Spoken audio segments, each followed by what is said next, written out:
Okay, well, we're live, but the soundboard didn't work. I meant to open with a "This is the way" here. We're off to a good start, though. Hi, here on Nikki Flicks. This is our Star Wars show, Force Hub, and we're gonna talk all about Star Wars on this show. I really wanted like an open forum show, just where we could talk about Star Wars, celebrate Star Wars, break down some like news in Star Wars. There wasn't a lot of news this week. The past week we got the video game news announcement. And but yeah, this week the news hasn't been big, so I just kind of wanted to do like a retrospective of the sequel trilogy, Disney's sequel trilogy, episodes 7, 8, and 9, and after that we can just talk about whatever Star Wars stuff we want. I'm not alone, thankfully enough. I've got Devin here with me in the green Mandalorian helmet. How you doing, Devin? Devin, how are you? Man, Okay, man of few words. Man of few words, but then again, so is Mando. Alan, you look like you're ready for Mandalorian and Star Wars talk in general. You've got all those Star Wars figures right there. Oh yeah, definitely ready. Excited to be here. The force is strong over here. I had to bring my crew, my many little Star Wars minions. They're here to help us out. Yeah, and it's set up very well. But like we could still see your face. It's not obscured at all. It's like they're just there with you, like a little Ewok party on Endor. Oh, I do have a little Ewok somewhere. I gotta find him later. Oh yeah. And we got Ryan, Mr. Payne. How we doing tonight? I'm pretty well, actually. I could find no better way to kick it like an hour or so on a Saturday than talk Star Wars. Yeah. So you have any Star Wars adventures this week that you want to talk about, Ryan? What did you do? You watch Star Wars at all? Play Star Wars video games? Excited for anything about Star Wars? Has the Force been calling? Well, so far with the Force, the only thing, the one thing of Star Wars I'm obviously looking forward to is when the Mandalorian season 2 pops up again. But in the meantime, I've been listening to the will of the Force. It's been directing me to a few audiobooks, maybe a few Star Wars comics. Other than that, let's keep it. Yeah, not trying to be actively hunting. Actively hunting. Yeah, that's one of the things. The comic books, some of the comic books are okay. Like there's that Darth Vader comic book that was pretty good. Both Vader series were good, and I haven't really gotten into like that one right there. There you go. Yeah, Darth Vader. Right. I got like single issues of the first story arc. Yeah. I already know the bare bones about it, like certain characters introduced, like 000 and Dr. Aphra. Dr. Aphra, yeah. Yeah. So I'm definitely looking forward to reading the actual stories now and get the context. Yeah, I'm a digital comic guy because whenever I read comic books, I end up waiting like until pretty much the run is over, and then I'll just go in read the whole thing because comic books are. It takes me forever to read like a regular novel, but for some reason, a comic book, I can just read through like 5 of them in an hour. Because of the picture. Because of the pictures. You're like, I like pictures. Pictures are stimulating and they're nice. Alan, any Star Wars adventures for you this week? Did the Force speak to you at all? How is it there on Scarif? It's all right. It's cool. I do have actually on I think it's Monday or Tuesday. I've got the Child action figure, the Black Series, coming to me, which I'm excited about. I try to keep my action figures for myself to a real minimum. So I've only gotten a few. If there's a new Godzilla one, I got to get that, of course. But Star Wars related, I really wanted the Child, and I want a Mando Black Series, the Mandalorian itself, but that thing came and went, and now you got to pay big bucks I'm not willing to pay yet for one of those. Yeah, I definitely agree.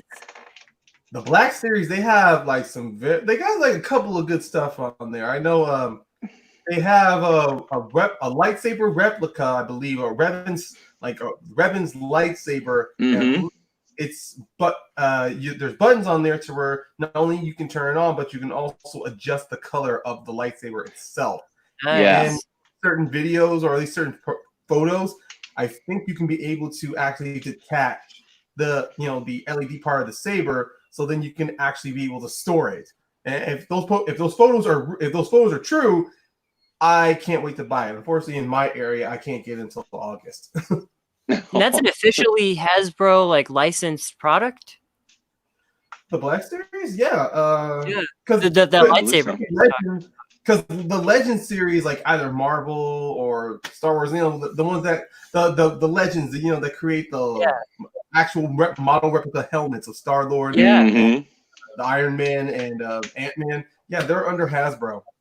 I like that. I like that they have the Revan stuff because Revan, like the lightsabers on that game.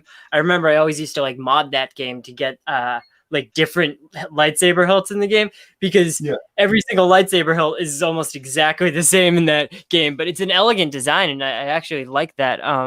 I haven't bought any Star Wars toys in a while. I was just thinking I didn't get any of the Rise of Skywalker ones, which is weird because I got the ones for Solo for first sequels there too. But I would love to have the Black Series. If they have, I don't know if they're going to put it out. Maybe they will. But the Emperor and Rise of Skywalker, his last incarnation at the very end when he had that blue in the robe. Oh, that looked beautiful. I'd love to have that. Okay. It's the one cool. It's the Emperor where he's all decrepit, right? Or is it the one where it's at the end, right at the very end, right before he does the lightning. Yeah. When he does the lightning. That's just cool.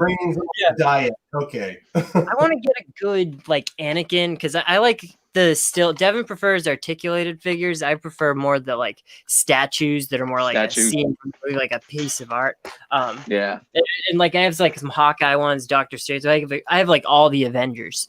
Nice. But what I really want to get is like a really nice Anakin, like a Revenge of the Sith Anakin that's in that form.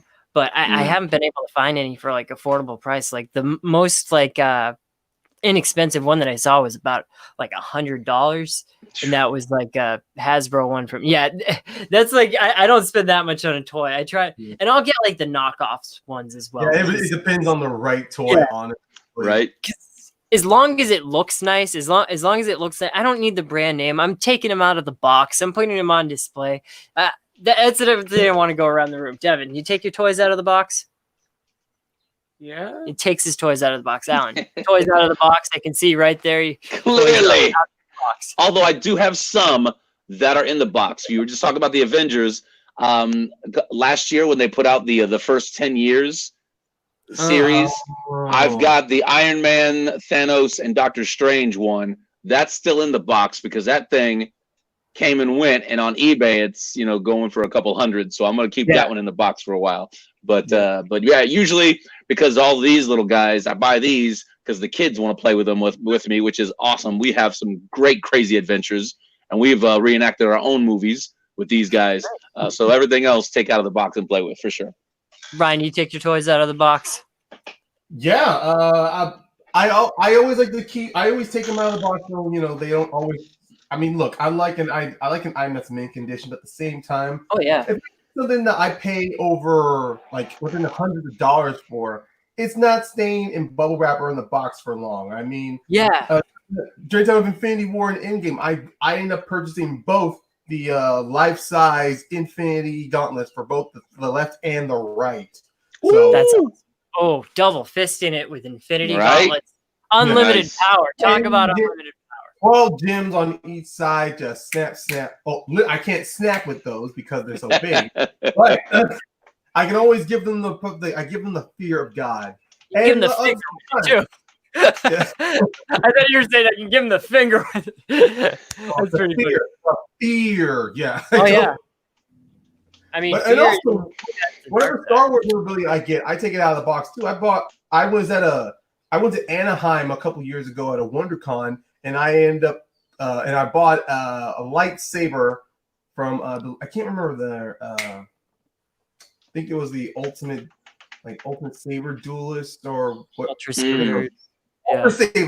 Ultra Sabers. Yes, I purchased one that had like a very a slight silver on the grip of the pretty much on the hilt of the saber. It had like a nice silver color with some black engraved edges on there to give it like a bit of a circular Oh yeah.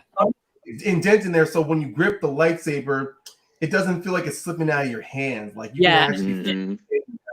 And I then love Devin's house. yeah, and the color I chose, I decided to go like a unique color. I chose an orange color for my lightsaber. Nice. Yeah, oh, that's unique. That's yeah. cool. That- We got do the that- Nerf ones. We got the Nerf ones, and we wore the hell out of those things. Oh, We I battled used to- everywhere. I used to Nerf say ones are good. purple. Oh, so was a good one. I the really Nerf- wanted them to come out with if they do come out with another one. I would love to have the yellow Ray one at the end of Skywalker. I'd love to have that one. That'd be a great made one. my own replica of that one. Nice. Yeah, I made my own replica. I printed it out when the printer was still working, and I just kind of put like a wooden dowel on it. It's interesting because the blade, the hilt itself, really matches her fighting style, where like she's powerful with one hand, but then she like guides it with the other one at the bottom, like in the pommel area. So when I saw it, I was like, "Ooh, that's I don't know how good that'd be to fight with." But then after I printed it out and I held it, I'm like, I like this. And, This feels good. it's that lightsaber that Rey has. I mean, look, when we start talking about the sequel trilogy, this isn't a bit of a big nitpick, but the lightsaber she had at the end, I kind of wanted her to have that at the beginning because Yeah. Yes. it not only reflected who she is, but it was something she made herself. And also, when we're introduced to Kylo, he has the lightsaber with the cross guard on there, so you know it's unique to him, and now he's able to use it for his fighting style. So that's one thing I enjoy about Jedi. Like when I read Star Wars lore, or whenever I read something new, I love how even like Star Wars: The Clone Wars, the episode where the younglings get their kyber crystals, and then the droid voiced by David Tennant explains to them Gathering, nice. what they use. I love it because you get to see different species create their own lightsabers to what fits them as Wookiee makes one out of wood. Yes, I Yeah. loved it. My favorite definitely of that episode of those children was the Wookiee one because he found something immediately that brought him back to his home world. Oh my god, that was awesome. Yeah. And I agree. Like that's one thing. It is a nitpicky thing, but I think it just is a tribute to how much we all like, at least from what it sounds, that we like the design of Rey's lightsaber and that we just wanted to see more of it. But that's why I know that they're doing episode 10 or something with Rey, because I don't think they would have made that like one lightsaber single shot. So all those toys. And my theory is actually that she has two of them, because if you look at her staff, it's symmetrical on the top and the bottom, and both the top and the bottom of the staff, it's literally just the lightsaber at the end of it. So she literally just plucked it off, put a crystal in, and it's like, cool. So I think she has two of them that may combine. I mean, if that's true, then I'm pretty sure we're gonna see some of that in comics or in other Star Wars, Possibly. because I would like to see a continuation of Rey outside of now that the saga is over. I would like to see any visual medium of Rey moving forward as her own character. Yeah. What do you think? There'd be one more Rey? Maybe. Okay. One more story where we can actually highlight Finn, Rey, and Poe with a dynamic. Yeah.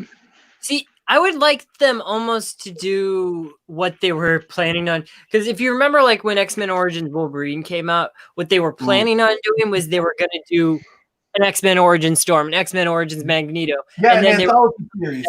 and do like a team-up movie again, too. What I would actually like to see before a proper episode 10, if you will, is give me a movie that has like Finn and Poe. Give me a movie that has Rey and the Jedi. And then have an episode 10 when they actually come together so that we get this Avengers type event. That'd be cool. Yeah. I'd be down with that. I would definitely not say no to an anthology series. That way we get to see more of the Star Wars galaxy, the universe outside of because one thing I did appreciate I wasn't fond of Solo and it took me a while to come around to Rogue One, but one thing I appreciated was that we get to experience worlds that's outside of the main conflict. And you get to see how it affects other people. Like in Rogue One, with the city of Jeddah. You see what the Empire does that causes the people to, that causes constant rebellion attacks from Saw Gerrera. And in Solo, we get slightly introduced to the idea of a rebellion with Enfys Nest and her Cloud Riders. But even then, you get to see how criminals during the time of the Empire are actually flourishing.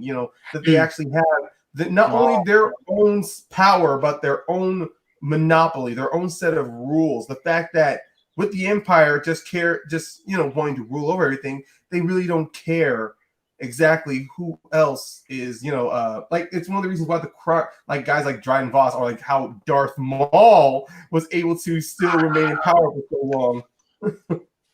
Yeah, I love Darth Maul in Solo. Like that, I always say the best part of that movie is a phone call at the end of the movie. So, am I wrong? Is that not the part of the movie where you just jump out of your seat like, oh, Darth Maul? My eyes widened the moment I saw him, because at first the voice was a little familiar, but because here's the thing, Sam Witwer, when he voiced Maul in Solo, it is much different than we hear Maul in Clone Wars and in Rebels, obviously. A little bit, yeah. Less cartoony, not as much Kenobi. My favorite Sam Witwer moment. It's clear that he's meant to be intimidating, but the moment he lifts that hood, I'm just like, ooh, yeah. You don't need to say much. You just need to look at those horns, like God. So it's just one of those things. Sam Witwer, Ray Park. They're a team now for Darth Maul. And the other guy, Peter Seraphino. Was that who it was? Yeah, he voiced him in episode 1. Yeah, he voiced him in episode 1. They did actually do recordings. He did come in and record the lines, but that was before Ron Howard realized that they had already had a guy voicing Darth Maul for the last 10 years. So then they had Sam Witwer do it as well. But I want to get on to like our topic conversation, if we will, if you guys want to, and just kind of go through the sequel movies and just kind of pick apart what we like about them, just in order. So we'll start with The Force Awakens. Alan, you said like that's just that one movie that you can just turn on at any point, and it just feels like you're watching Star Wars. So like, what is it that movie so great for you? Like, tell me what you love about it. I think it's because it lived up to the hype, because it was so hyped up. I mean, everybody was so anticipatory for it, and it was so exciting. The trailers were all goosebumps, the whole time. And watching that movie, it really, really put me back into the first time I watched the original trilogy in the theaters. It made me feel, oh wow, this is Star Wars. This is it. It's recaptured every single thing I loved about it. And it was note perfect. I mean, I really love that movie, and it's the one I think it's more rewatchable only because it introduces me to characters that I love as much as the original characters. I love Rey unabashedly. Yeah. She's probably my favorite character next to Luke. So, and you still had the air of, she could be Luke's daughter. She could be, somebody important. There was that air of mystery that I really, really loved. I mean, I think there's not a weak moment. People often criticize those guys in the freighter, but I love it too. It's really Han and Chewie, getting out of scrapes, and then it perfectly melds together, Finn and Rey, and then Han and Chewie, and they come together through action, which is how the original crew got together through having to go through things, and it was just cool. I just love it. Yeah, she uses the Force, which she didn't even realize it, and it's really cool. Yeah. Ryan, oh no, you're still going, Alan. Keep going. Oh no, hold on 1 second. I'll be right back. Oh, okay. Yeah, Ryan, good time. I was right. What are your favorite parts about The Force Awakens? Like, what do you like about that movie?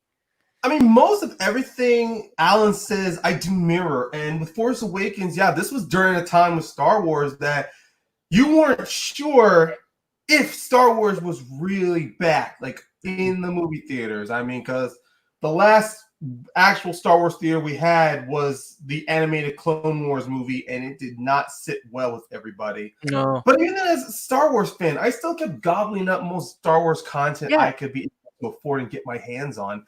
So with The Force Awakens, I I mean, looking at it now, the whole twist of, I mean, the buildup of Rey and Finn's relationship.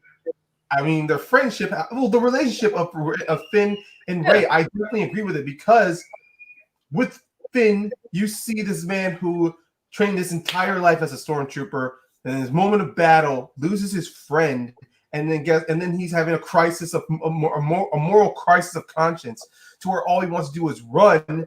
And even then, throughout his journey, you see this man, he knows too much every time. Like, I love every time when Finn and Rey kept going back and forth with each other, how Finn's telling Rey of these things about the Force Order.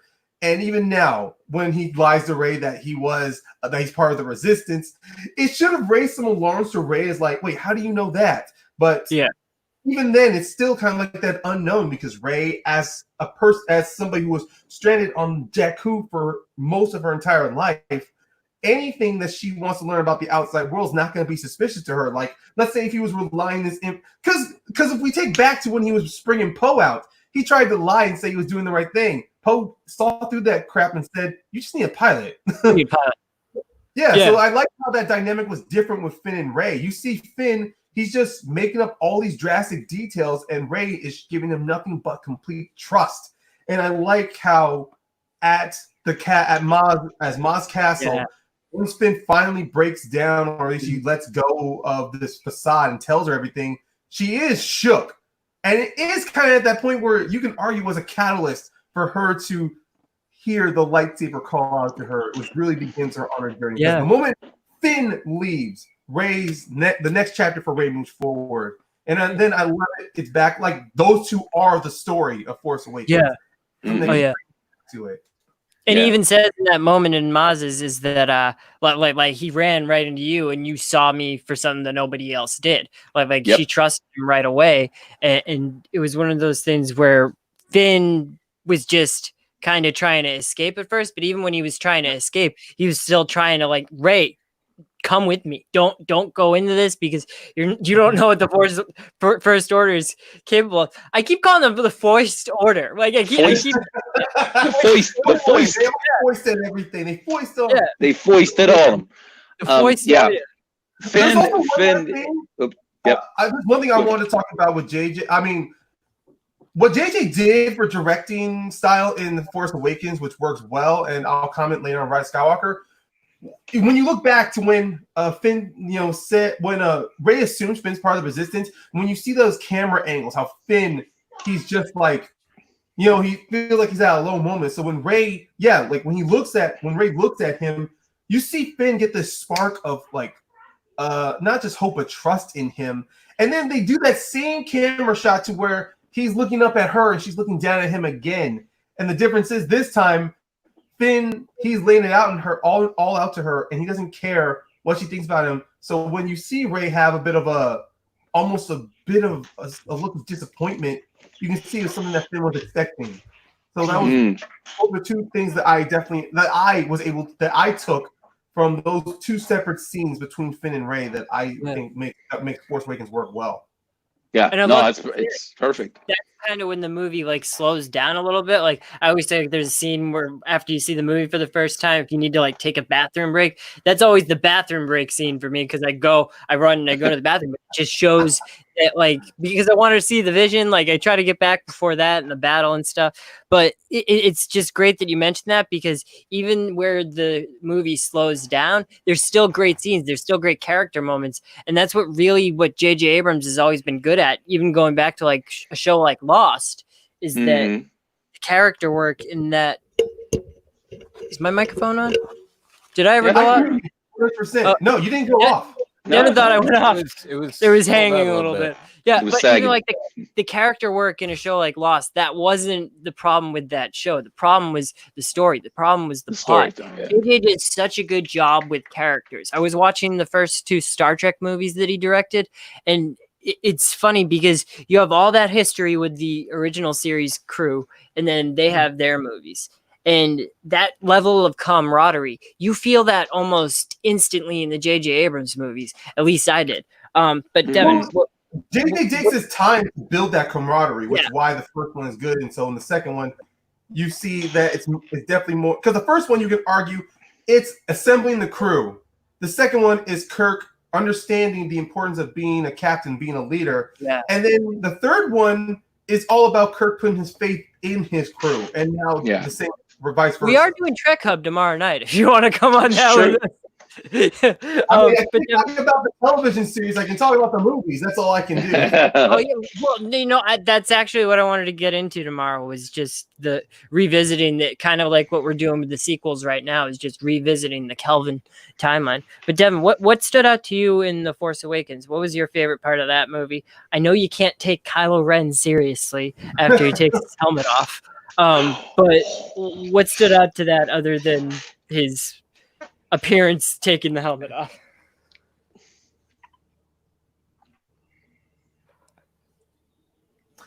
I don't know if that was meant to be a joke, Nikki, but I had listened to a podcast where they did a rewatch of The Force Awakens, and they said this, and they said the same statement you said. The moment Kylo takes his helmet off, the intimidating figure that he was is gone, and you just see this person, like the monster is gone. Awesome dude who has a lightsaber and is just so emo and disturbed, and that kills his father and throws him off the bridge like he's not. Like I loved it. The first scene though, when he takes it off, it's like, okay, did he have a hairdryer under there?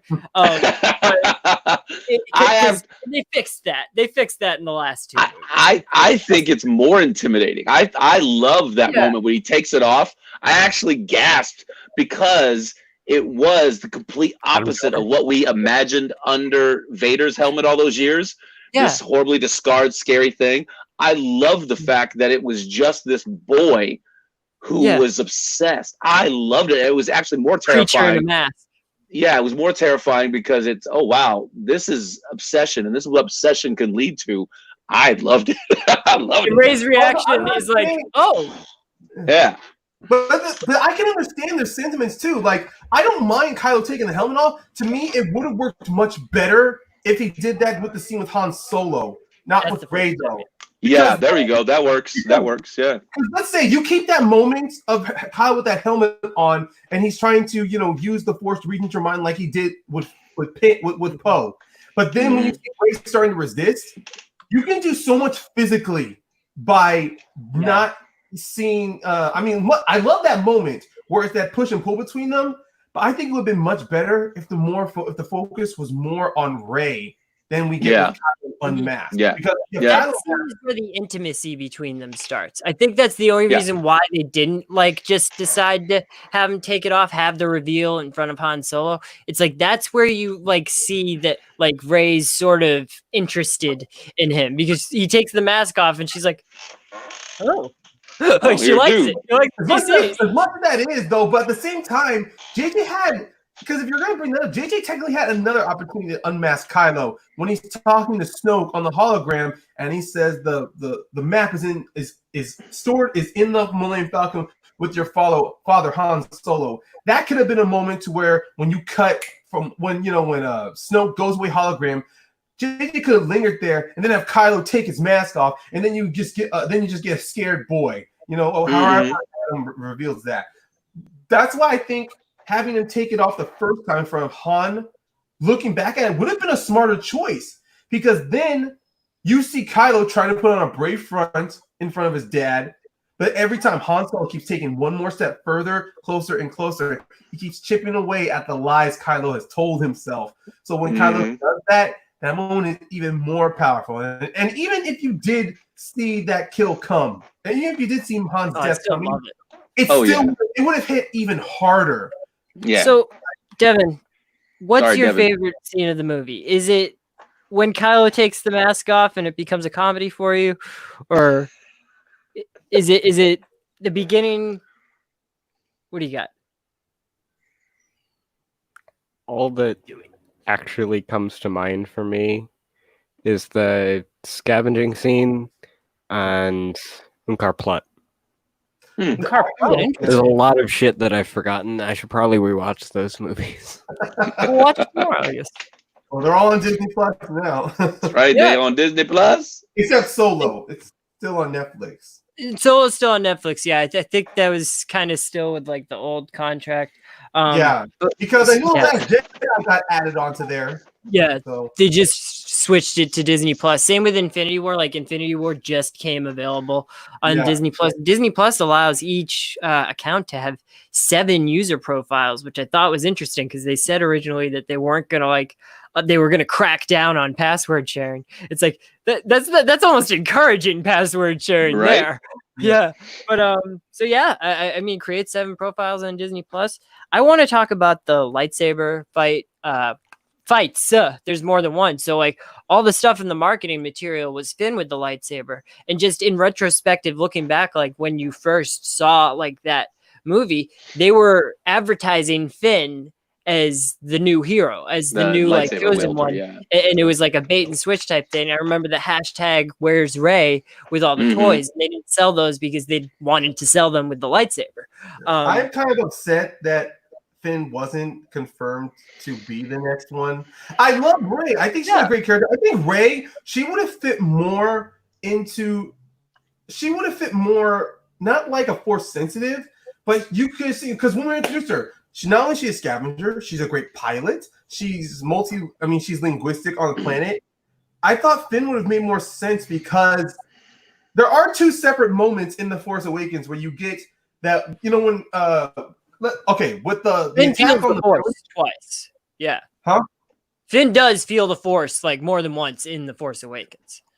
That's what I was saying. Yeah, the moment when his friend dies, and then you have that shot, the sound is mute, and then all you hear is breathing from Finn. Wakes up. That felt like a strong moment to where he kind of broke, and he's able to finally hear the Force. Yeah. And also when Kylo feels him, exactly. That could have also been another moment to where he sees the Force sensitive. I like Rey as a Jedi. I thought, in my mind, I thought it could have been both of them. Both of them are Force sensitive. I think it still is both of them. I think we have yet to see Finn's full story. Like that's the thing about great thing about Finn is that they take that and they double down on it with the Rise of Skywalker. And I'm just trying to more like focus on what I loved about like The Force Awakens. I'm not talking about negatives. I don't want to be negative though. But no, you're fine. You're fine. I understand. I still love Rey. I love Finn. I love when he gets that lightsaber. You see him wanting to fight. I mean, his whole goal is to get to his friend Rey. I love the way he holds the lightsaber too. Yes, he almost holds it like a baseball bat, and I'm just gonna swing it at you. I love it. Yeah. It's people cool. argue and John Boyega said he learned Kento or Kempo. No, Kento in order to Kendo? Kendo. Yeah, probably Kendo sticks. Yeah. Yes, he learned how to use Kendo sticks, like how to use physical combat stance in order to give that air of Finn, not just as a stormtrooper, but as someone who's actually been trained to handle weapons. Yeah. So I think we still have yet to see. I think there was like a calculated reason for them not making just both of them Jedi, because again, she's Rey Skywalker. It's the Skywalker saga. They're really trying to push that. That was about her. Finn is the character that I am most excited about seeing more from, because he's a great like gunner. He's like a great gunfighter. He's a great soldier, but he also has the Force sensitive. He's like Leia was in the original trilogy. So Leia has the hints of the Force. He's actually the closest to Luke, to be honest with you, because Luke in the original movies, if you're watching him from, what Luke does, Luke is all about go, go, go, action, let's go, let's do it, let's not stop, let's go. Yeah. Which is why Last Jedi was so jarring, because that wasn't the Luke we knew. And Finn was that Luke. He was go, go, go, go. He had that little bit, I just want to get away, but I'll do anything to get away from the First Order. But once it's about, I have to be I'm part of the story, I'm part of wanting to defend my friend, then he's go, go, go, go, go. Help her. Yeah. Great character for all three of them. And even when he's running too, he is not afraid to try to help. Like him being a gunner, or him telling Rey how to, battle, how to do things. Yeah. That toxic gas. And even then, and I do agree, he is more a bit kind of like Luke. And what we clearly see from The Force Awakens, which does sort of carry into Last Jedi, his fear of the First Order. The First Order, yeah. And yeah, like, and I love that line he says to Maz, because Maz instantly says, "I see the eyes of a man who wants to run." I like how Finn You don't know anything about me. Yeah. He's not only offended by that, but he takes issue with it. Going, you sit here in a castle. You have not seen what I have seen, what I have witnessed. Of course, the First Order is incredibly dangerous. Of course, I'm running. He's not trying to be all like give excuses. No, he is telling you we have to run. Yeah. Yep. And I think Maz in that scene was more trying to wake something in him, like shake it out of him. Because the second after that, he's like, I need a weapon, and she gives him the lightsaber. She's like, you have one. Yeah. But use that. Yeah. Oh, I still love it when he ignites that lightsaber. Oh, it's so cool. It's a great moment. Yeah, and I really love too how when he's attacking, it reminded me of exactly like playing Fallen Order, because you see him, he stabs the First Order trooper in the back, and then the way he's swinging it too.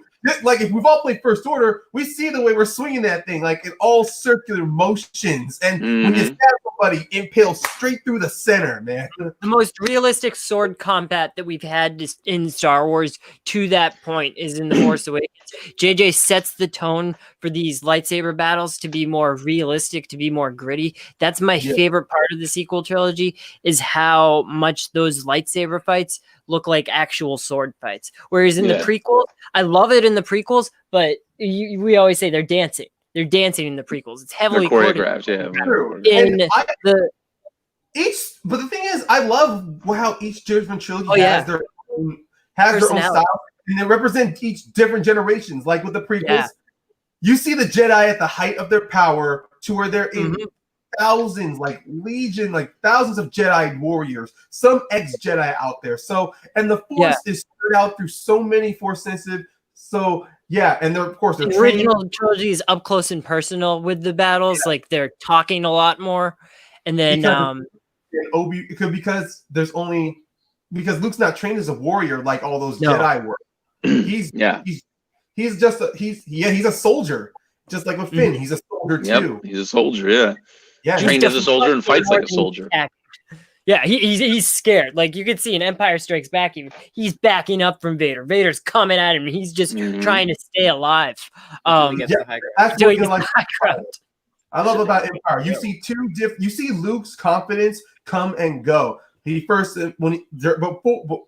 first confronts Vader, he's on the offensive. It's not until he starts to realize he's overwhelmed. Then you start seeing him just do nothing but defend. Starts throwing the stuff at him.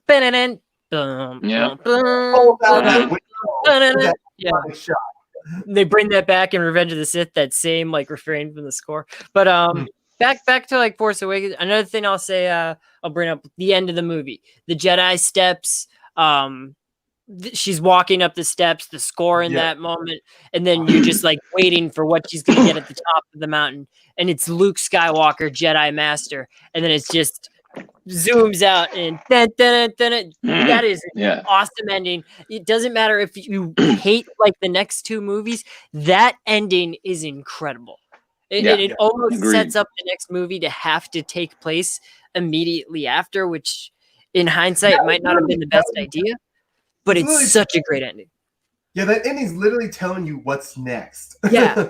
not like asking not telling what's coming, but it's giving you the question, what's next? What's next? Yeah. But like that was how JJ signed on to it. Somebody asked him, I think it was Kathleen Kennedy, don't you want to know what happened to Luke Skywalker? And it's just like, okay, what's next for Luke Skywalker? What's next for Rey? And that movie did such a good job of establishing the new heroes without you missing the old ones, at least for me. And the death of Han Solo. Let's talk about that. People call it orchestrated. It absolutely is orchestrated, but I think it's beautiful. He tries to go out there. He goes there. He knows he's probably going to fail. He has this talk with his son. He's trying to save him. And then even after his son has just impaled him with a lightsaber, he still just touches his face just to let him know that he's not going to he doesn't hate him, that he still loves his son. And that's what ends up saving the galaxy in the later movies, because Han Solo cared. So I love that about the movie. Yeah, that what do is you guys it is think a of that? it's a moment that you can see it coming once you go onto a bridge that doesn't have Oh any yeah. railings, but it's played so well, and I absolutely love Adam Driver in that moment. It just physically, the from an acting point of view, it's really astounding, and that's why when people were criticizing it, go, "Oh, it's telegraphed," but yeah, but the execution of it, no pun intended, was really really well done. And yeah, when he reaches out and touches his face, I think everybody, for me, I think everybody that kind of connects with that moment is, oh my God, when you're connecting with a parent, or when a parent is disappointed in you, angry at you, but they still show that moment where they care. Whoo! Yeah, devastating and beautiful. And then the follow up moment when Han has been when he impales Han. You see all the way back on Dakar, Leia feels what happened. Feels it. Yep, she knows. And that's Yeah. another highlight I loved about Force Awakens, not just Han, but also of Leia as well. I mean, Yep. we don't see her until like 45, 50 minutes into this movie. And then the moment you bring her in, no, you're not wasting time. You get Powerful. her and Han with that slow reunion. Like she sees Han, and you see Carrie Fisher. She gives you two reactions of shock, and then just, of course, it's you. Yep. And I love Han's reaction to seeing the ship, because he knows, and his complete demeanor changes from his confident usual self. He's going, oh God, and it's we've all been in that moment before. We've all been in that moment. We're gonna see the woman that we just can't live without, but can't be near, and all that stuff jumbles up. And the mighty Chewbacca, like the mighty Chewbacca, his reaction to Han getting, and then he just. Oh man, yeah. When he blasts Kylo, that's a beautiful moment too. Chewie, the best we've ever seen him. I think Chewie has been the best we've ever seen him in the sequel trilogy. Just overall, talking about the sequels. Sure. That's no like downplay to Peter Mayhew. It's more the writing of Chewbacca, I think. It's the use of him. Yeah, it's the use of him. They just use stunt double. They use Jonas for the scenes where he's running around shooting the stormtroopers. And one like thing I can think of that just stands out, I didn't want to forget it, was the Hux speech. I love Hux's Nazi speech in the snow. It's over the top, and I love it. I love Hux, period. Yeah. Which I really love Hux. Which I want. Why I will. Yeah. The problem. I really wanted a little bit more for him in the next two films, but I love him. He's a great character that you love to hate, and he was a perfect kind of, again, throwback to the original commanders and the original generals in the original trilogy, and he was just hitting all those notes. Yeah, he just hit all those notes perfectly, and yeah, his over exact snarling, spitting that speech out was great, man. Yeah, I love it. But yeah, Devin, any last thoughts on Force Awakens before we move on to the not a controversial movie at all? There's a lot of shit that I forgot. Yeah. Bro, you gotta watch that movie again. Yeah. We'll watch it tomorrow. We'll get caught up on it, and then maybe we can try to get Devin's thoughts on another day. But talking about this, I think, is making him want to watch it more. I want to watch it again. I've seen it a million times. Yeah. Hello there. Yeah, I thought that was the Alan sound, but no, this is it. And to the next movie is really why I wanted to do this as the topic to begin with, because I think there's this kind of mentality out there that you can either love Rise of Skywalker or you can love The Last Jedi, and if you love one of them, then that means you by default hate the other one. I love both of those movies pretty much. I like Rise of Skywalker, I think, a little bit more, but The Last Jedi has some of the best Star Wars in that movie. I thought you hated Canto Bight. And it also has some of the worst Star Wars in that movie, but we're staying positive today, Devin. Staying positive. We can't go into Canto Bight, bruh. No, Canto Bight is off limits in this podcast. Off limits, sir. But even there is some. There's some stuff. But I want to talk about. So, okay, just since we mentioned it, I need to mention something positive about the Canto Bight sequence. I don't like it in context of the movie, but I kind of like that casino music that John Williams has. And there's this funny shot where Finn like walks up to a craps table. He's just like, "Oh, this is cool," and I just like that one shot. It makes me laugh. But opening up with the movie, I think it's a risk, and you can like it, you can hate it, but it takes place at a minute after the last Force Awakens. Force Awakens, yeah. A minute after, so it doesn't give you much of a crawl, other than a recap of what just happened previously on.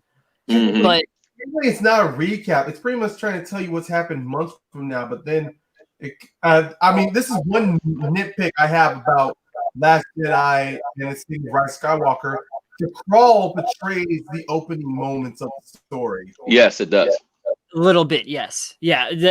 And I think that that's more a circumstance of having it pick up. It's not something Star Wars has ever done, other than we saw Rogue One, but that was that's a retcon. Like they did Rogue One retcon, after that to take place right up to the moment of A New Hope. So it's definitely a risk, and I just love the opening sequence of how they're escaping, like Poe taking on that dreadnought. It's almost like a little mini movie of itself with these characters of Captain Kennedy and Paige Tico. I think that's some of the best character work in the movie, and you don't actually get much character-driven dialogue between them. It's all about what they're doing, about their mentality in the battle. Paige Tico is willing to die to destroy this dreadnought, and Captain Kennedy is amongst a bunch of idiots who don't know how to do space combat. Yeah. I'm a big fan of the opening of that film. I think it's one of the best looking Star Wars movies. It's beautiful to look at. I mean, the space, the coloration, I mean, is absolutely gorgeous as far as the deep, rich colors and everything that you see within these really dark spaceships. And the Dreadnought is one of the most impressive designs we've seen in a long time. It's fantastic. The bombers look amazing. I absolutely despise the concept of them, but I love the way they look. I love the story that's told with them. But the filming of them was great. Just because I'm curious. There's the fucking gravity. Oh, sorry. There's no gravity. The whole gravity thing. Yeah, I see what the thing with the bombers is ridiculous. They're magnetic. Oh no, it's not just the bomb itself. The problem was it's just you have all these other ships capable of moving at such great speeds, and then you bring the bombers that feel that they drive like a Volkswagen Buddy that can only go from 0 to 20 with a exactly. And they're the most you fling them and they blow up. The biggest problem is that they're not flyweights. They're not flyweights. If you have bomber ships, they're supposed to at least have some heavy shielding or at least heavy fortification. You would think they have the most shielding. Those were fortresses. They were called like bomber fortresses, and they're. Yeah, I like the look of them. Besides the look of them, like that's kind of where the positive is. But I more like the scene, the character work. I feel like that opening sequence you can watch that with just the score. I think it was even a featurette on the Blu-ray where it just like takes the dialogue out of it. Because my problems with that scene are all dialogue. Visually, it's outstanding. Story-wise, it's outstanding. Yep. And I agree. Poe Dameron with his X-Wing that like has that rocket booster on the back is really cool. BB-8 with the head like doing the repairs back there. There's a lot of good stuff there. And Leia's frustration with Poe. You really get cool. that scene. And he makes mistakes. He's not like this perfect guy. You get a lot of character work. And that's some of the best stuff in The Last Jedi is just character work, visuals. That's where we get some of the best Star Wars parts. And then after that, with Rey and Luke on the island, Luke's reaction to kind of everything that's happened. He's on the island. That creates some problems for some people. But what he does on the island, I think, is what's important because I think what he does on the island, is good. And I actually don't mind the reasoning. Because you needed a real strong reason that he would do this. And I think almost, having the impulse to kill his nephew is a fantastic impulse. I mean, that's a fantastic reason. And that's what would take Luke Skywalker, the go action hero, into this, oh no, I gotta escape. I can't do this anymore because of that impulse. I think story-wise, it's great. I love that part of it. Absolutely love that part of it. And also building off of that moment, when of course that moment happened in theaters for the first time, everybody was of course up in arms, like this is not the Luke I know, or Luke never would have did that. And to me, it wasn't until after rewatches I had to go, these movies, they're nothing from the source materials of the legends of the extended universe that we have read of Luke Skywalker. And even I'm pretty sure in the extended universe, Luke has made some royally bad mistakes, worse than trying to kill his nephew in his sleep. And even then, it's just don't get caught. It was just people were not listening at Mark Hamill's dialogue as he tells Rey he sensed Kylo was having he sensed something wrong with Kylo during training, and then he decides to take a look into his head. And then he sees everything that Snoke has told him, and then guess what? Through that one moment of vulnerability and opening himself up into the Force, he gets mirroring, just like Dagobah. He gets a glimpse of the future, and just like Dagobah, he interprets it wrong and ends up causing the harm that unfortunately Kylo does. Like in Dagobah, in Empire Strikes Back, when he has that vision of Han and Leia in pain, Yoda tells him not to go. Not because of the fact that the vision might come true, but because the future is changing. It's unknown. And even then with the prequels, we see Anakin gets visions of Padme dying in childbirth. And then you clearly see every attempt he makes to stop it makes it even worse and worse. It creates a self-fulfilling prophecy. And that's one thing I like about when it comes. The movies have shown us whenever Jedi see into the future or try to take a glimpse into the future, they end up creating the exact result. It's always darkness, It's dark side manipulation. Like that probably was part of Palpatine, showing Luke. What is that? Trying to determine if it's more bootstrap or grandfather paradox. Bootstrap or grandfather paradox in sense of time travel type things. But I would compare it to Destiny Trap. You can't do it unless you're part of it. Exactly. Yep. So I remember there was and then Rey, and I love how Rey says after Luke admits everything, you failed because you thought his choice was made. That's what I loved about Rey. Yeah. You see her emotions afterwards. She goes to Luke and she's hiding so much in order to tell Luke, Leia sent me here. I'm here to bring you back. And then Luke, just like when you see with Poe and Finn in Force Awakens, he sees through that and he goes, why are you really here? Why are you here? And so finally she goes, there's something inside of me that I can't control. I don't know what to do with. And then even then throughout the training, you can still see she's here for answers. That's why I love the meditation scene when Luke teaches her to reach out into the Force. I love how when Luke is telling her everything, feel that light, feel that warmth, feel that balance. That is the Force. She's open to it. She's listening. Yep, exactly. And then when she hears that darkness, I don't care what people say that it's hint that she's relating anything. I love how Luke says you get powerful light and powerful dark. You can't do one without the other. And even then, it ties into Rey herself. She came to that place for answers. She wasn't getting it from the light. So guess what? She's going to the dark for the answers. And guess what? Made her feel like crap. Yep.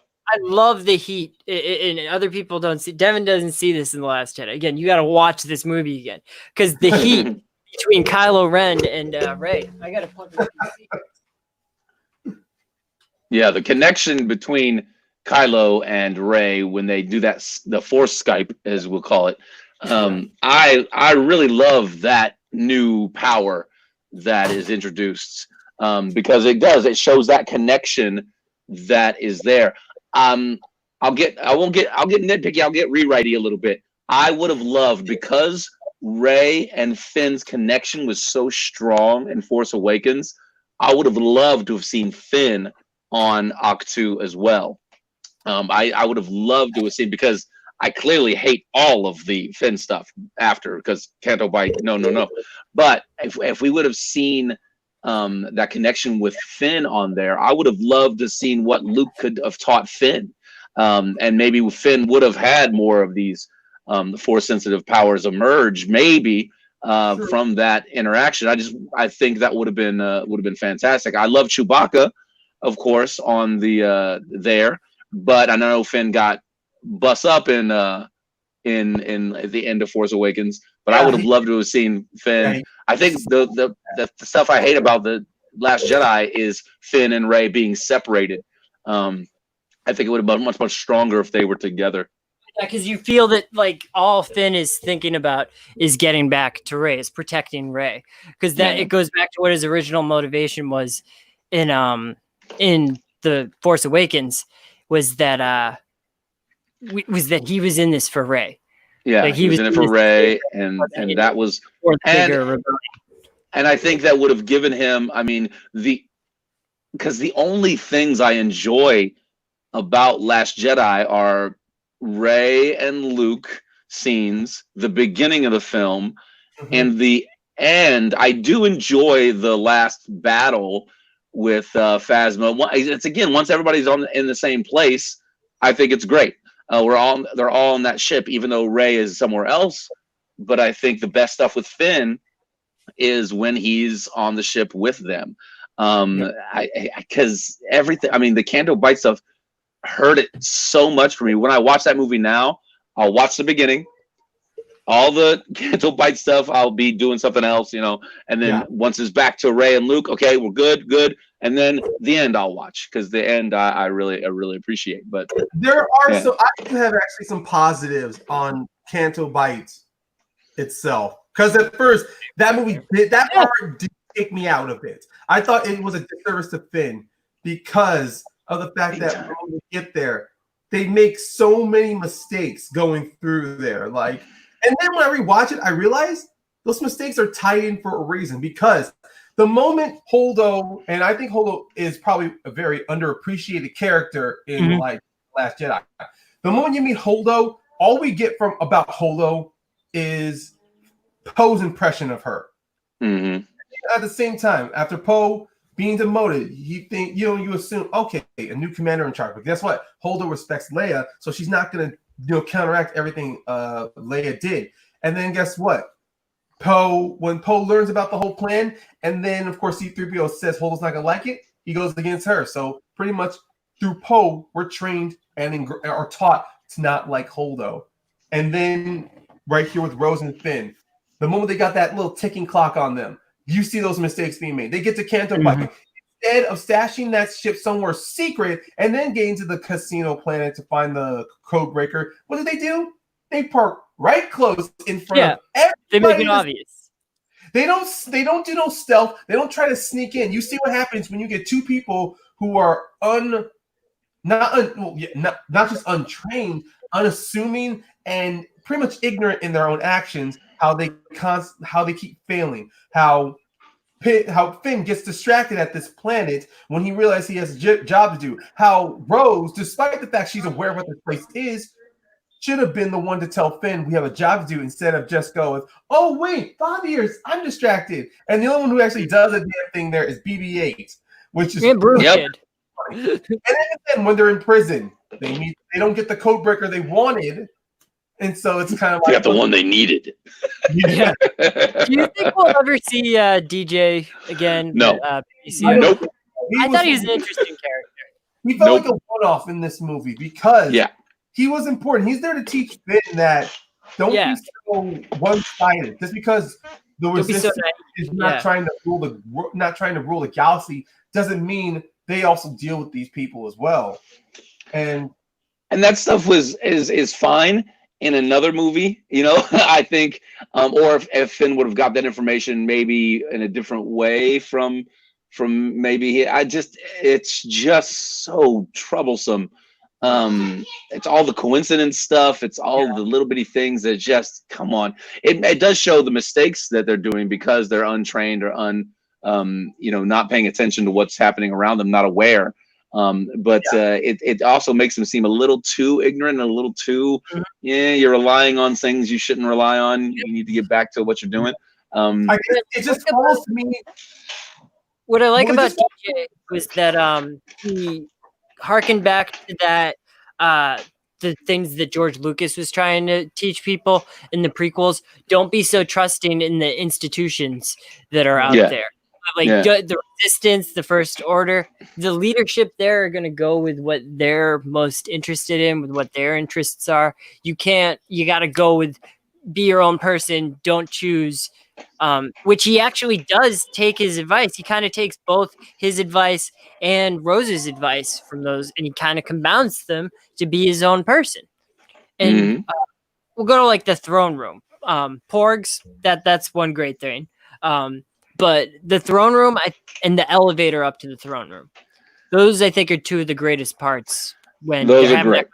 the elevator that mirrors Return of the Jedi, and then they get into the throne room, everything that Kylo does, and then them fighting back to back, I still think is some of the greatest stuff.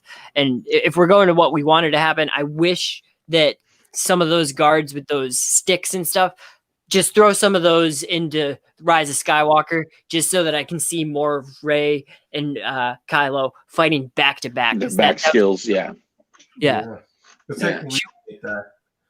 Also, the design of it. Great job of constructing Kylo. Like it dissects him. Yeah. Like it tears him down, honestly, because from The Force Awakens, you see that he's trying so hard to mimic Darth Vader. And then Last Jedi, I love how that one-on-one with Snoke, and you see Snoke is just doing nothing but tearing him down by every single line. And at the same time, I didn't need an excuse as to why Rey was able to beat Kylo, because it was clear from every setup. He was shot in the abdomen by Chewbacca. He's bleeding out. Emotionally distraught, not focused. And then Finn was able to. And then if you look at his fight against Finn was able to get a couple of shots in on Kylo to pretty much telegraph that Rey would win the fight. But then you see in Last Jedi how Kylo, all of this ambition, all of Snoke's hopes and visions he had for Kylo Ren in the future all fell apart. And then you see Snoke has no other choice but to not just tear him down, but keep him down to motivate Kylo even more. And you see how it starts to work. And it pushed him to Rey. Not just that, but then you also see, like, after he tears down Kylo, what does Kylo do after smashing his mask? He gets into a ship and he starts wrecking the Resistance. And spinning. He goes to destroy, Oh, yeah. He spins. Yeah. The only thing that was missing was him saying, "Now this is pod racing." Imagine him saying that. That would have been hilarious. Like, now this is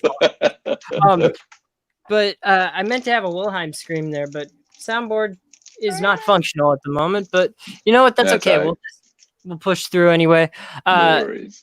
But I like the elevator, and I like the Battle of Crate. Luke in front of the First Order, like, even knowing that it's a vision of him, a hologram of him. New force powers in this movie. I think one of the best things about this movie that sets up Rise of Skywalker is a raindrop on a glove. After one of their force type scenes where it's raining on R2. He squeezes his hand and pours out. Yeah. Looks at the hand and he's like, it kind of, that's why for the longest time I was telling people that I was just in denial. Like, Luke Skywalker isn't dead. Luke Skywalker isn't dead. He teleported. He teleported somewhere else. He's not dead. He's not dead. And I was just hoping that that's what was happening, because I just, that's one thing I wanted to see was Luke Skywalker just kick some ass. But yeah, those are good parts of the Last Jedi. I like it as a movie. The parts that are great about it are the character parts, the visuals.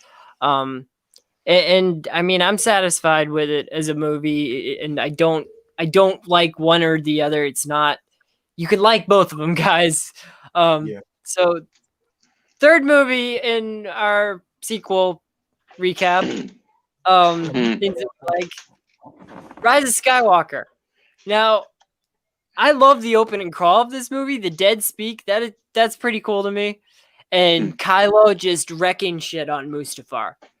But like you've got me glued to this right from the top. The dark side of the Force is a pathway to many abilities some would consider to be unnatural. That's all the explanation I personally needed for the Emperor being back. So I loved everything up, like bookended with that scene where it shows them on the Falcon playing Dejarik. I think it would have been. I think it would have been much more effective if we didn't know that Palpatine was going to be back. So if we didn't get the, during the Star Wars Celebration, we didn't get him coming out, we didn't get the laugh in the trailer, and we didn't get that first line. I like the opening crawl, except for the dead speaks. I think you take that out of it, and we would have just seen what he was doing. Because I love all this Kylo stuff and Kylo getting there, and I love that scene. I think it would have been much more effective, and I think the fans would have been more forgiving if that was the first time we realized, oh crap, the Emperor is back. I think it would have been much more powerful. Yeah. But as far as the appearance of the Emperor, as far as He looks awesome. Kylo, the best part of that scene on Mustafar is Kylo kind of just decimates everything around him. Like everything's dead at the end of that. The stormtroopers, the indigenous people of Mustafar that were protecting Vader's shrine or whatever it was. Wayfinder or something. Yeah. It's I in wish the they Vader would have just called it. I wish they just would have called it a holocron. holocron. Same Yeah, I mean, they should have just done that. As a Wayfinder is a type of holocron. I know, Like, so but they still, have let's just call it that. I mean, the way it's designed, the way the Wayfinder is designed, it does look like the holocron you'd see in the in the source material. Yeah, It is a holocron. Yeah. Well, I mean, hope. Even but, if it's Say the not, they words. use the top of a holocron. Like they probably like you see it a lot. Knights of the Old Republic in Clone Wars, in Rebels, they show Sith holocrons, and that's exactly what they look like. It's just they don't have a GPS on them. yeah, they don't have a GPS. Yeah. But I love the camaraderie in this movie. It's another thing that J.J. Abrams does well is showing you a group of characters that work well together. Some of the latest stuff is really good. I think don't tell me what it looks like. Tell me what it is. That's such a great line in that moment. That's a nice line. It's a good moment. It's like and there you repurpose it so differently. The rest of it, I think it's a little bit Saturday Night Live, almost MTV Movie Awards-esque. Yeah. But I love the Rainforest Cafe look of the Rebel base. That's a nice. I do appreciate that setup. Yeah. I truly appreciate how Rey. We do meet her, and she is training. My biggest, well, not biggest, but I think one of the things I do always love to take away from Rise of Skywalker is that we finally get an opportunity to see Poe, Finn, and Rey really interact with each other together. It was always Finn and Rey, and then at the end of Last Jedi, we get Poe to introduce himself to Rey, and then just right here in Rise of Skywalker, they're already in full they're full comrades at this point. Yeah, They're family. Yeah. And Chewie has that line when you don't really know what he says, but you can kind of interpret it. It's good to have everybody together. I think that's kind of what he's saying, or it's good to have you flying out here again, something like that. But it's just something that you can interpret that this is nice. It's nice having these people together. They work well together. They joke around with each other. They kind of poke fun at each other. Like Rey and Poe have this great argument about what to do with the Falcon and that BB-8's beaten up. The camaraderie is something JJ does a very good job at. Yeah, he is really good at it. What are your other favorite parts of that movie, Ryan? Well, another favorite part, I love how they didn't, as much as they tried to fix everything from Last Jedi, one thing that they did not fix was the Force Skype between Rey and Kylo. And the fact is they add more onto it. Not only can they still sense each other across space, now they can actually physically interact. Like you see, first step, Kylo grabs the necklace off of Rey. Then they fight each other in two different, you can almost think that there's this little blank, there's this medium spot in the Force to where they connect with the fighting. Yeah. And from course, with Rey, we see she's fighting in Kylo's chambers. But Kylo, it would be hilarious. I mean, it would have been funny to have a stormtrooper from the outside look at Kylo and go, "What are you doing?" Yeah, just show him like, no dialogue. No words and no dialogue. You just see Kylo on the planet, just wheeling his saber, and then we just take a pan to the right, and you get two stormtroopers staring, and then just Johnston would have done that. And it would have been. He would not have executed that very well, because JJ can't execute it well. Because you see in Force Awakens when Rey escapes from the being holed up, Kylo loses his crap. Two stormtroopers walk in, look at each other, and they walk out. And walk out. Yep. Yeah, I love that moment too. Kylo just being angry. Kylo pointing. That's another thing that's great about Rise of Skywalker. I love that moment. Just like his father and his grandfather before him. Yeah, I like that moment. Those moments too. I think it would have been great to see some reaction to Kylo doing his thing. And even if we had that one little reaction with the stormtroopers, and then one of the stormtroopers gets gutted by the lightsaber, it just comes through him, and oh my God, this is real. I like a whole lot about Rise of Skywalker.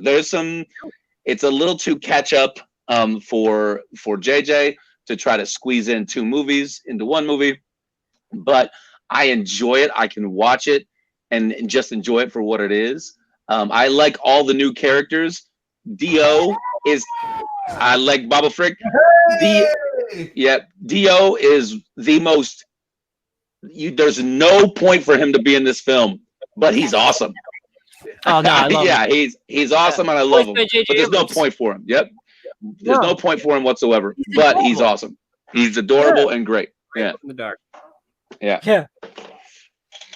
And I like just thinking of things that I like. I like Poe Dameron's X-Wing, like how it's like a white and orange now. Like it's a different design from the last movie.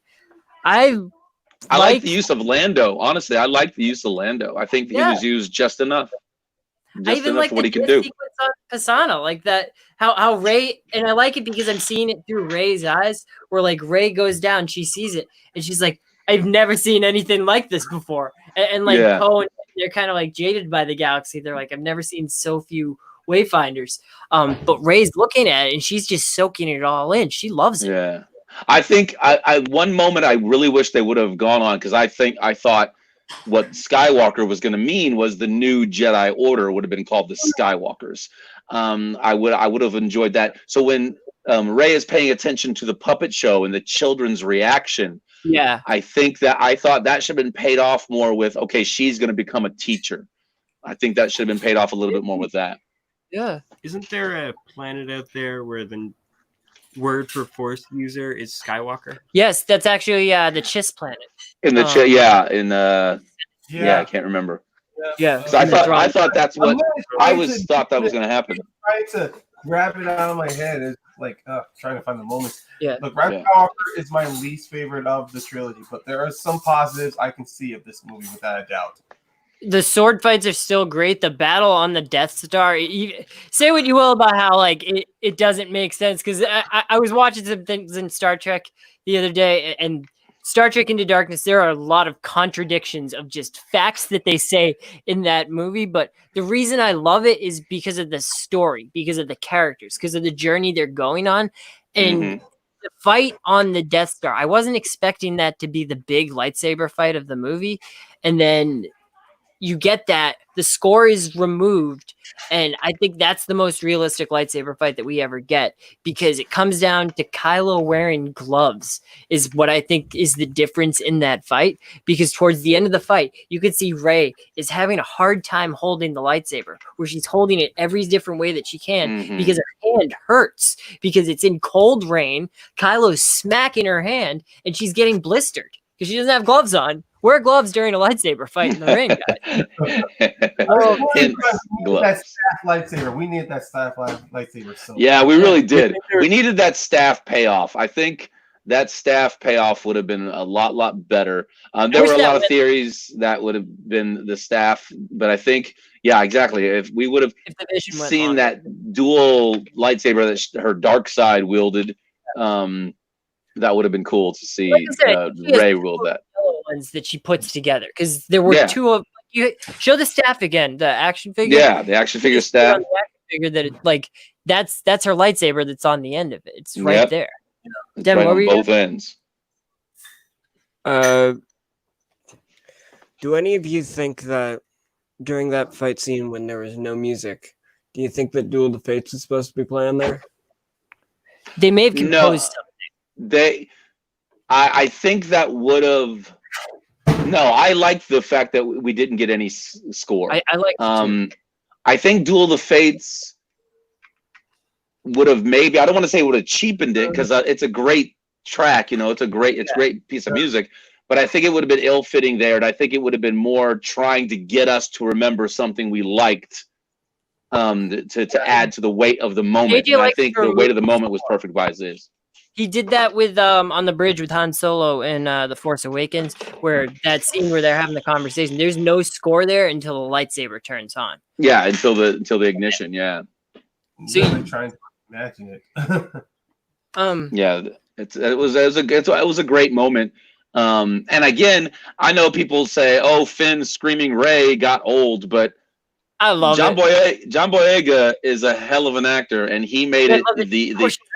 the passion and the pain and the agony coming out, and what he wants to do to help is just it's great. And I actually really enjoy Finn with the Janna scenes and all that stuff because it just showed more Finn. It's more Finn. I love Finn. So we gotta have and more it gave Finn. him a mirror. It gave him a mirror to himself. Like, okay, there's other people like me. I'm not the There's only. a connection. Yeah, exactly. And There's they a connection. felt the Yeah. force. I did not mind that. I didn't mind that either. That he meets another fellow soldier of the First Order.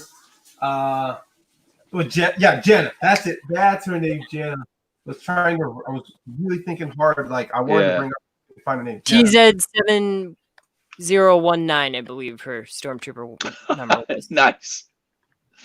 And when they go to Exegol, or during the lightsaber fight, anyway, Leia reaching out to Ben, I think putting that memory, like reaching out and grabbing that memory of his father, I think that was part of Leia, and that's just enough to pull him away for 1 second. That Rey wins the fight, regrets her decisions, and then heals him. And when she heals the wound that she gives him, if you notice, the scar that she gave him in The Force Awakens also heals in that. It also heals. Yeah. I wish they would have. Is dead. Yeah. I wish they would have telegraphed that a little bit more, that Leia was projecting Han. I think that would have been, if they just telegraphed it a little bit more, that it was her doing it, then she passes. I think that would have been a little bit better, but I like the idea of that. This is one thing.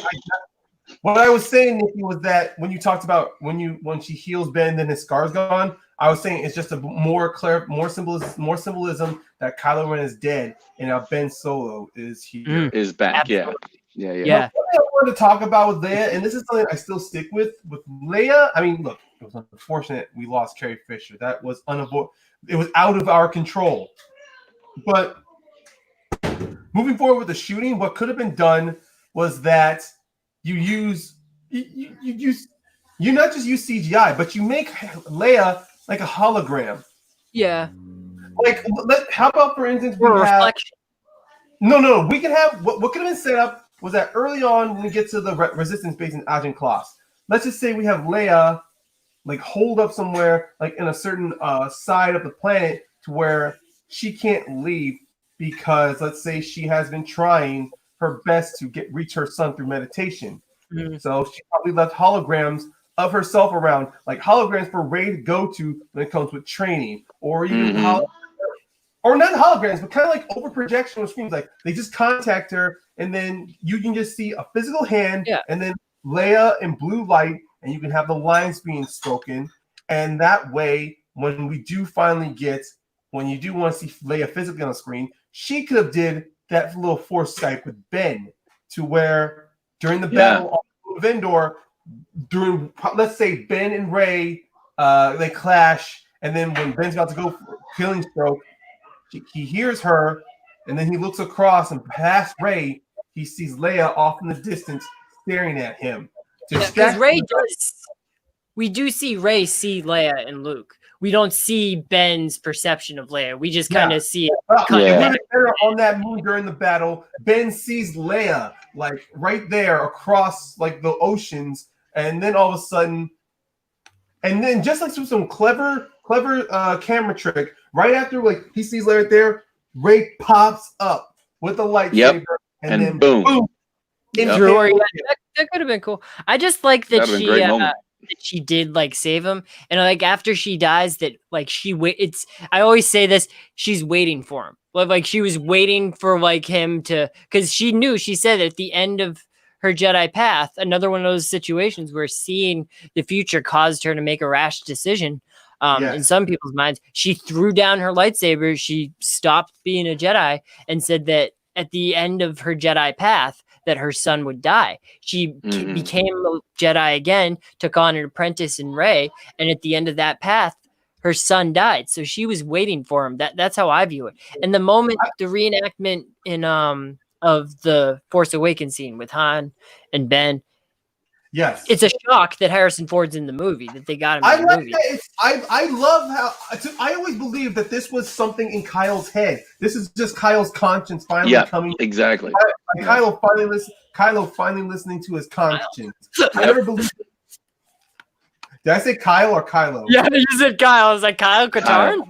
In the movie? Kyle Bush? Yeah. But Kyle. as I meant, My this Uncle was, Kyle. yeah, this was just Kylo. Kylo finally listening to his conscience, which manifests into Han Solo. Yep. And even I love how he says, "You're not here. You're in my head." Yeah. but I'm Yeah. here. Yeah. I'm here. Memory. Yeah, which is cool. Yeah. So he's And then- important.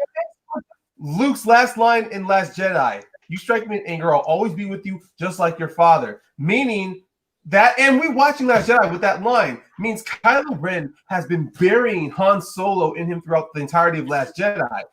Yeah. And then you Well, see, and and Ray brings it up too every time she always goes to him and or says to him in the Skypes right before that, you should feel guilty for what you did to your father. You should do, about your father. You're hiding it. So yeah, it made perfect sense. And it makes me think of the last line we hear Luke say in this movie: "The Force will be with you, always." Wait, that line that we hear Obi-Wan say in A New Hope, we hear it in the trailers with Leia, we hear it with Kanan, Ezra, and Rebels.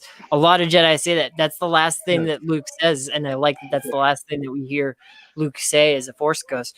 Exegol. When they go to Exegol, I like the aerial battle. I wish there was a few more like troops on the ground, but the aerial battle, I think that rivals some of the great aerial battle. I think it's better than Rogue One. Return of the Jedi, I think, is still like the top notch. Return of the Jedi is still the best. Yeah, the Return of the Jedi is still the best. Dog fights, yeah, one of the best space battles and dog fights, yeah. Mm-hmm. And they're in atmosphere, so it's not exactly a space fight. I gotta jump out soon, guys. So one thing I will say about that space battle, I do enjoy it, and I love how you see Poe being given the rank of general. You really see that fear in his eye and that self-doubt in him to when he's seeing so many people, fighters around him dying. Yeah. And I really love how he says, "I feel there's too many of them," and then Lando with that great line, "Billy D, there's more of us." and I love it too when the First Order officers are going, "These are not soldiers, it's just people." Yeah, just people. Yeah, that was a great General Pride. General Pride's such a badass. Well, Richard Grant, man, that's my man. Yeah, with his swagger.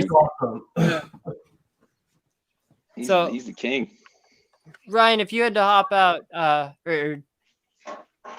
will. But I do also want to give my last thoughts on what I was going to hope you were going to get to this, but I do want to give my last thoughts on Rey hearing the voices of the Jedi Master and the number that she heard. I loved how and it's funny and it's great how every master has their own lines. Yeah. Like, nothing is the same. I mean, sure, it repeats afterwards, but it's like you hear their first lines. First you hear Alec Guinness's Obi-Wan. Then you're hearing Anakin Hayden Christensen. You're hearing then you hear Lamar. I don't know who the actress who voices Lamara Unduli, But you have Lunar in there. yeah, Ayla Secura. Well.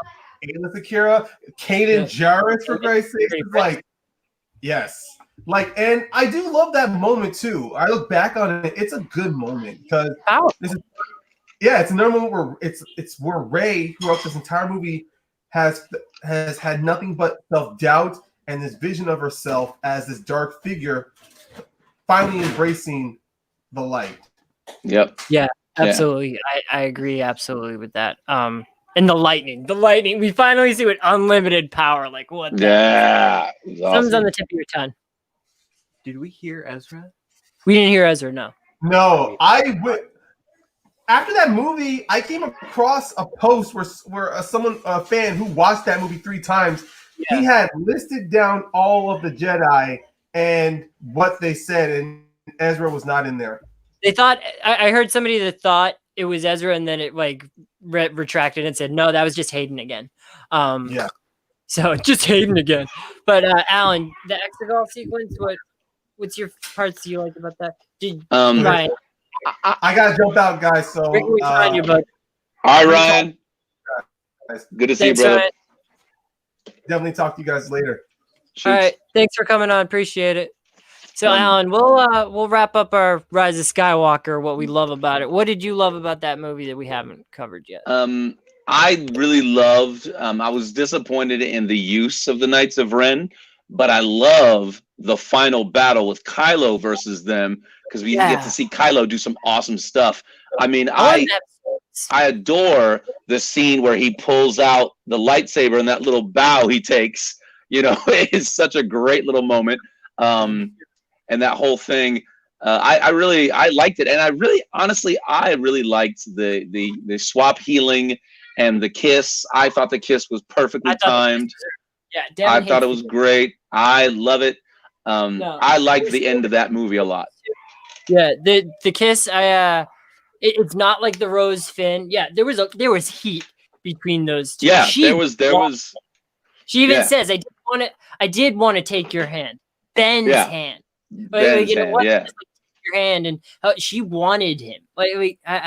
You don't see it. You gotta watch those movies again. It's all in the elevator. It's in when he takes his helmet off for the first time. It's earned. It's not like the Rose Finn one. People were mad at that, and I was not one of them. I love it. I love that he smiles. He dies with a smile on his face. She saved him. Yep. She saved. It's a great moment. Yeah, it's a great moment. So, and I love that there's more of us. Smile after getting stabbed in the heart. Picard did smile after getting stabbed in the heart again. Trek Hub tomorrow night. We have that here on Sunday nights that we do. Everybody's welcome for that. The lightning, the moment where Sheev Palpatine just lightning. Yeah, it's cool. It's awesome. It's awesome. And it all ends with Rey on Tatooine at the homestead, sledding down into it, burying the lightsaber. Those things are valuable. Don't bury. Don't bury them. Yeah, don't bury them. Lightsaber in sand. Are you an idiot? Right? He hated sand. So it's just. Right. Hopefully, it won't be there long. Hopefully, somebody will find those lightsabers, and there will be a need for them. I think she'll go back and get them once she starts her academy. If somebody throws she does have two of those. She connects them. Yep. And then after the third one of those movies, somebody breaks them, and she's just like, "Okay, I know where those old ones are," and just rips them out of the sand. That'd be awesome. That would be cool. What about pulling the lightsaber through space? Just Mjolnir it, just ever just on another planet, just reaching out. Nice. I mentioned before, force teleport. We do see it with an item. I want to see it's like Star Trek again. They manage the transporters with inorganic matter first, and then the next step was transporting organic matter.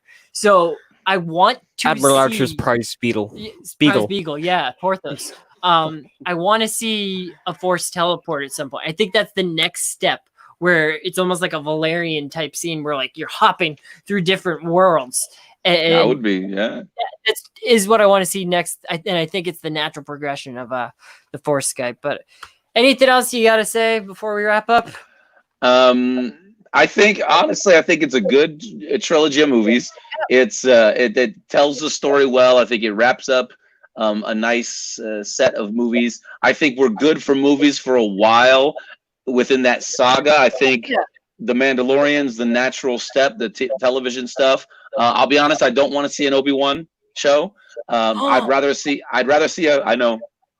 Give me the traitor.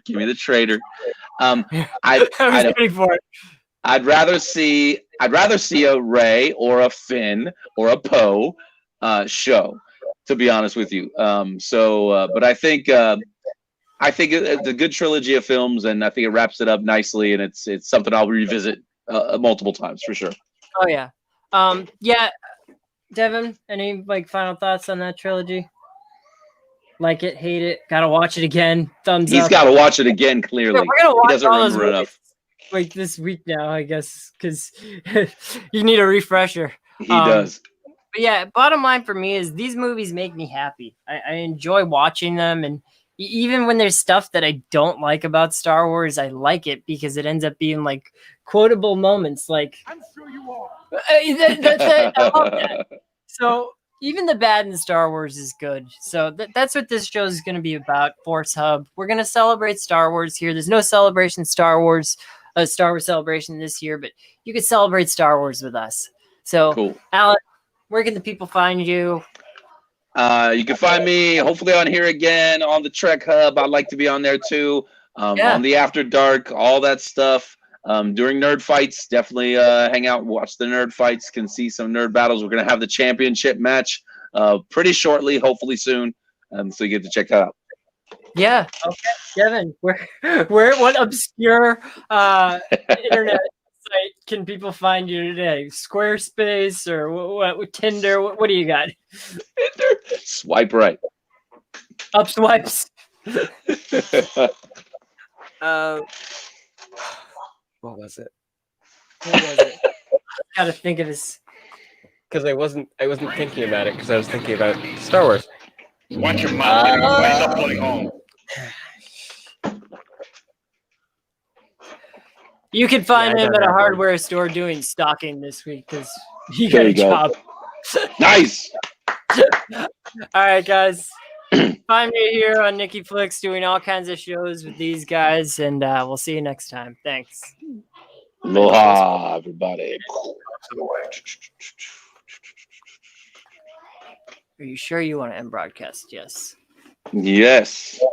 Nice. I like that. Oh, nice.